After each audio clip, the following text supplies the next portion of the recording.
Hello students, this side Himanshu Gupta. स्वागत है आप सभी का आपके अपने यूट्यूब चैनल HG100 में। तो जैसा कि आप लोगों को पता है कि आज आईडीबीआई बैंक का ऑफिशियल एक नोटिफिकेशन आया है। आईडीबीआई ने पीओ की पोस्ट निकाली है, असिस्टेंट मैनेजर 600 वैकेंसी निकाली है। आज इसी के बारे में मैं आप लोगों को कंप्लीट डिटेल दूंगा, सिलेबस बताऊंगा, क्या क्या सिलेबस रहता है, पैटर्न क्या क्या आता है, कंप्लीट ओवरव्यू आप लोगों को दिया जाएगा आईडीबीआई के नोटिफिकेशन का। ठीक है, तो चलिए सेशन स्टार्ट करते हैं। पर एक छोटी सी रिक्वेस्ट ये है कि प्लीज आप लोग अपने इस यूट्यूब चैनल HG100 को सब्सक्राइब कर लो और बेल आइकॉन प्रेस कर लीजिए, जिससे कोई भी इंफॉर्मेटिव वीडियो मेरी आती है तो सबसे पहले आप लोगों को पता लगे। तो चलिए सेशन स्टार्ट करते हैं।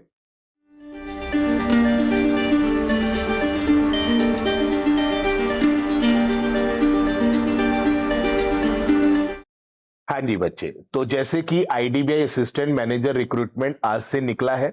ठीक है, इसका ऑफिशियल वेबसाइट ये है, आप यहाँ पर जाके नोटिफिकेशन डाउनलोड कर सकते हैं। नोटिफिकेशन में क्या क्या लिखा है वो सारी चीजें मैं आप लोगों को यहाँ पर ओवरव्यू में देने वाला हूं। तो चलिए आगे कंटिन्यू करते हैं। इंपॉर्टेंट इवेंट्स और उसके डेट्स क्या है। आज से नोटिफिकेशन आपका जारी हुआ है, फॉर्म भरना आज से आप लोगों का स्टार्ट हो गया है। ठीक है ना, स्टार्टिंग डेट भी आज की है। आप लोगों का एप्लीकेशन जो है लास्ट डेट है 28 of Feb. Last date of fee payment भी 28 ऑफ फेब है। ठीक है ना, आईडीबीआई का जो ऑनलाइन एग्जाम होगा वो अप्रैल के एंड में जाके होगा। ठीक है, ये टेंटेटिव है, मतलब अप्रैल के एंड में, थोड़ा बहुत चेंज होगा तो मई तक भी जा सकता है। अगर हम लोग बात करते हैं असिस्टेंट मैनेजर, जिसको हम लोग पीओ की पोस्ट कहते हैं, इसकी टोटल 600 वैकेंसी निकली है। ठीक है, आईडीबीआई ने अभी सिर्फ पीओ की वैकेंसी निकाली है। ठीक है ना, तो अगर कोई भी और अपडेटेड इंफॉर्मेशन आएगी तो प्लीज आप लोग अपने इस चैनल को सब्सक्राइब करिए, सारी इंफॉर्मेशन आपको यहां पर मिलती रहेगी। एज रिलैक्सेशन की बात हम लोग कर लेते हैं। ठीक है, तो इसमें क्या है कि आप लोगों को जो जनरल कैटेगरी के स्टूडेंट हैं उनका मिनिमम 21 और मैक्सिमम 30 एज कैलकुलेट करनी है आपने 1 जनवरी 2023 के बिहाफ से। ठीक है, और जो कैटेगरी वाले स्टूडेंट हैं उनको रिलैक्सेशन मिल रहा है। ठीक है, आप लोग ये टेबल चेक कर सकते हैं। आगे चलते हैं, एजुकेशन क्वालिफिकेशन की हम लोग बात कर लेते हैं। तो कैंडिडेट्स का ग्रेजुएशन डिग्री होनी चाहिए किसी भी रिकॉग्नाइज्ड यूनिवर्सिटी से। ठीक है ना, कोई भी स्ट्रीम से आप लोग करी हुई, बस एक ग्रेजुएशन डिग्री आपके हाथ में होनी चाहिए। मिनिमम 55% मार्क्स चाहिए, उन्होंने आपको बता रखा है आईडीबीआई ने। जैसे बैंक ऑफ इंडिया वालों ने नहीं बताया था कि मिनिमम कितना परसेंटेज चाहिए, पर आईडीबीआई मेंशन करके चल रहा है। 50% मिनिमम होना चाहिए कैटेगरी वाले स्टूडेंट्स के लिए। ठीक है, आप लोगों का सारी, जब भी आप फॉर्म के लिए अप्लाई करेंगे तो आप लोगों के पास में सारी मार्कशीट्स होनी चाहिए, डिग्री सर्टिफिकेट होना चाहिए और आप लोग ग्रेजुएटेड होने चाहिए। ठीक है, फाइनल ईयर के स्टूडेंट्स अप्लाई, फाइनल सेमेस्टर के स्टूडेंट्स अप्लाई कर सकते हैं। एक बार फॉर्म भरते वक्त देख लीजिएगा, जैसे अगर उसने फाइनल सेमेस्टर के मार्क्स मांगे हैं तब आप लोग अप्लाई नहीं कर पाएंगे। अगर फाइनल सेमेस्टर के मार्क्स नहीं मांगता तो आप लोग अप्लाई कर सकते हैं। एक बार फॉर्म भरते हुए चेक कर लेना, जैसे बैंक ऑफ इंडिया में फाइनल मार्कशीट के मार्क्स मांग रहा है तो अब आप लोग अप्लाई नहीं कर पाएंगे।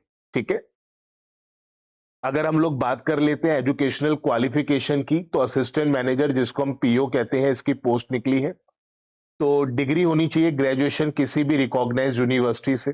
ठीक है, और passing only a diploma course will not be considered. ठीक है, अगर आपने सिर्फ सिर्फ और सिर्फ डिप्लोमा कर रखा है तो वो कंसीडर नहीं होगा। डिप्लोमा के बाद अगर आपने ग्रेजुएशन भी कर रखी है, कंसीडर है। और अगर आपने कोई डिप्लोमा नहीं करा, सिंपल ग्रेजुएशन कर रखी है, कोई दिक्कत नहीं। एक्सपीरियंस भी मांगा है इसमें, 2 साल का आप लोगों का एक्सपीरियंस होना चाहिए बैंकिंग या किसी फाइनेंशियल सर्विसेज के ब्याप पर। आप किसी भी बैंक में या किसी फाइनेंशियल इंश्योरेंस सेक्टर में अगर आप वर्किंग है और आपको 2 साल का एक्सपीरियंस है, तभी आप लोग एलिजिबल है इस पोस्ट के लिए। ठीक है, आपको कंसीडर करा जाएगा। ठीक है, ये एक्सपीरियंस आप लोग एज अ ट्रेनिंग भी शो कर सकते हैं। अगर आपको लगता है नहीं सर हमने एक्सपीरियंस नहीं है पर हमने ट्रेनिंग ज्वाइन करी थी, हमें बैंकिंग या किसी भी फाइनेंशियल सेक्टर में हमने ट्रेनिंग ले रखी है, तो वो भी आपका काउंट हो जाएगा। ठीक है, पर वो ट्रेनिंग जो है आप लोगों का मतलब रेगुलर बेसिस पे होना चाहिए। ऐसे नहीं कि हफ्ते में आप 1 दिन 2 दिन ट्रेनिंग के लिए गए हैं तो वो कंसीडरेबल नहीं होगा। ठीक है, तो ट्रेनिंग लेटर या एक्सपीरियंस लेटर आप लोग गेट कर सकते हैं 2 साल का, ठीक है? अगर आप लोगों ने 6 महीने 1 साल भी अगर ट्रेनिंग ले ली है, तो आप उनसे बात करके अपना ट्रेनिंग लेटर या एक्सपीरियंस लेटर बनवा सकते हैं और वो कंसीडरेबल होगा आईडीबीआई के लिए, ठीक है? पर ऐसा नहीं है कि आपने बिल्कुल भी ट्रेनिंग नहीं करी, आपने कोई सर्विसेज़ नहीं करी, ठीक है? बैंकिंग या किसी फाइनेंशियल इंस्टीट्यूशन में और आप कोई फेक ट्रेनिंग लेटर या एक्सपीरियंस लेटर बनवा लेते हैं 2 साल का, तो वो कंसीडरेबल नहीं होगा। आप पकड़े जा सकते हैं इंटरव्यू या डॉक्यूमेंटेशन के टाइम पे। तो आपको नॉलेज होनी चाहिए। आप 6 महीने 1 साल का कहीं पर भी नॉलेज हुई है अगर आप लोगों को, चाहे वो एज़ अ ट्रेनी हो, ठीक है? चाहे एज़ अ कोई सर्विस हो, ठीक है? तो आप लोगों का वो 6 महीने 1 साल कंसीडर हो जाएगा। आप उसी के बिहाफ़ पर अपना 2 साल का ट्रेनिंग या एक्सपीरियंस लेटर बनवा सकते हैं। अगर हम लोग बात करते हैं एलिजिबिलिटी क्राइटेरिया की, तो इसमें आप लोगों को बता रखा है कि भाई पॉइंट के बाद 2 डिजिट भी यूज़ करिएगा। अगर आपके 59.99% मार्क्स हैं, तो आप यही मेंशन करिए, आप उसको अप्रॉक्सिमेट ये मत लिख देना, ना फ्रैक्शन आपने यूज़ करना, ठीक है? तो पॉइंट के बाद 2 डिजिट तक आपको कंसीडर करा जाएगा, तो जब भी आप फॉर्म भरें, तो ध्यान से डिटेल फिल करिएगा। एप्लीकेशन फी कैटेगरी वाले स्टूडेंट्स के लिए ₹200 है और जनरल कैटेगरी वाले स्टूडेंट्स के लिए ईडब्ल्यूएस, ओबीसी के लिए ₹1000 है। मोड क्या-क्या होने वाला है आपका सिलेक्शन प्रोसेस का? ऑनलाइन टेस्ट होगा, डॉक्यूमेंटेशन होगा, पर्सनल इंटरव्यू होगा। बैंक ऑफ इंडिया का भी नोटिफिकेशन आउट हो चुका है, उसके लिए मैंने एक वीडियो आप लोगों को ऑलरेडी बनाकर दे दी है। वहाँ पे आप लोगों का जीडी का राउंड भी होता है बैंक ऑफ इंडिया वाले में, पर आईडीबीआई में कोई जीडी का राउंड नहीं है, ठीक है? हम लोग बात करते हैं ऑनलाइन टेस्ट जो है आपका 2 घंटे का होगा, 200 मल्टीपल चॉइस क्वेश्चन आएँगे 200 नंबर के, 0.25 का आप लोगों का नेगेटिव मार्किंग रहने वाला है। ये जो ऑनलाइन टेस्ट होगा इसमें इंग्लिश सब्जेक्ट आएगा आपका, general, economy, banking awareness, computer, IT based questions आएंगे।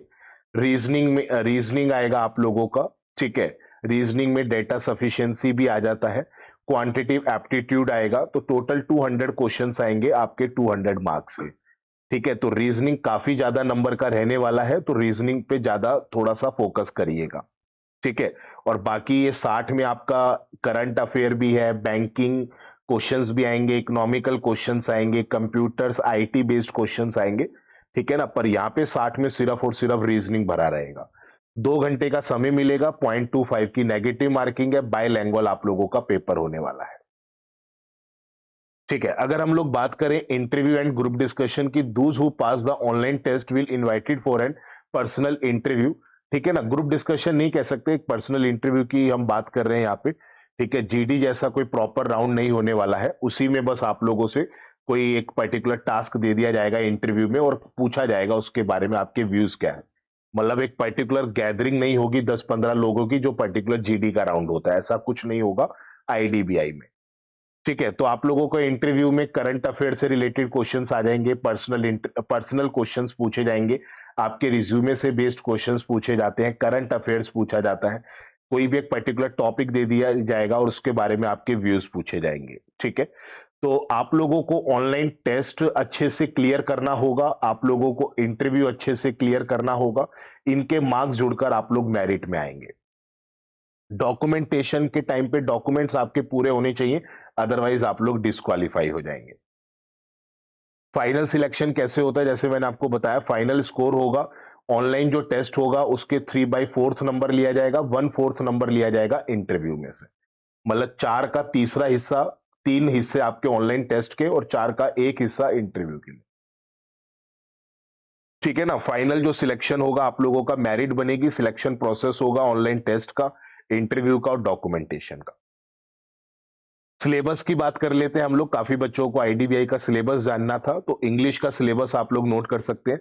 ये सिलेबस ऑलमोस्ट सिमिलर है बैंक ऑफ इंडिया वाला, जो मैंने बैंक ऑफ इंडिया के ऊपर एक वीडियो बनाई थी, बिल्कुल उसी से रिलेटेड ये सिलेबस है, ऑलमोस्ट सिमिलर है। ठीक है, रीजनिंग का सिलेबस आप लोग यहां से नोट कर सकते हैं, लॉजिकल रीजनिंग भी आएगा इसमें, ध्यान रखिएगा। ठीक है ना? लॉजिकल रीजनिंग आएगा आईडीबीआई में। ये आपके जर्नल, बैंकिंग अवेयरनेस और करंट अफेयर्स के मैंने कुछ टॉपिक्स आपको लिखे हैं, बाकी आपके टीचर्स बेस्ट जानते हैं। क्वांटिटिव एप्टीट्यूड का ये सिलेबस रहने वाला है, ठीक है?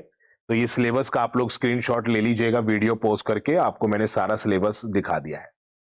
अगर हम बात कर रहे हैं कि इसका ऑनलाइन फॉर्म कैसे भरना है, तो आप लोग इसकी ऑफिशियल वेबसाइट पे जाइए, ठीक है? और वहाँ पर आप डायरेक्टली अप्लाई कर दीजिए, जो लिंक आपको वहाँ पे दिख रहा होगा ऊपर की तरफ में। फिर वहाँ पर आप लोग क्या करिए, जैसे अगर वो लिंक ना दिखे तो होम पेज पे आपको करियर सर्च करना है। करियर में करंट ओपनिंग्स में जाइए, वहाँ पे आप लोगों को नोटिफिकेशन मिल जाएगा और साइड में अप्लाई ऑनलाइन का ऑप्शन होगा, वहाँ से भी आप अप्लाई कर सकते हैं। आपसे पर्सनल इंफॉर्मेशंस पूछी जाएंगी, एजुकेशनल डिटेल्स पूछी जाएंगी, ध्यान से भरिएगा, स्पेलिंग मिस्टेक नहीं होनी चाहिए। जो मार्कशीट्स 10th 12th और डिग्री वाली मार्कशीट्स में आपके नाम चल रहे हैं, वही नाम आप लोग रखिएगा। फोन नंबर ध्यान से भरना, ईमेल आईडी ध्यान से देना, क्योंकि इस पे आपका रजिस्ट्रेशन और पासवर्ड आप लोगों के जनरेट करके भेजे जाते हैं। ठीक है, आप लोग जब फॉर्म भरेंगे तो अपने पास फोटो रखिएगा, signature, thumb impression, handwritten declaration. ये 4 चीजें आप लोगों की आपके पास होनी चाहिए, डॉक्यूमेंट्स। ठीक है ना? तो फोटो का ये सबका जेपीईजी फॉर्मेट चाहिए, अभी मैं आप लोगों को बता भी दूंगा। तो जो आप लोगों ने बैंक ऑफ इंडिया का फॉर्म जो बच्चे भर रहे हैं, बिल्कुल वही आप लोगों का डायमेंशन इनका भी है। आईडीबीआई में भी सेम चीजें अपलोड होंगी, ठीक है ना? तो ऐसा नहीं है कि बैंक ऑफ इंडिया में जो फोटो दी आईडीबीआई में चेंज करना, नहीं, सारा डायमेंशन सेम सेम है।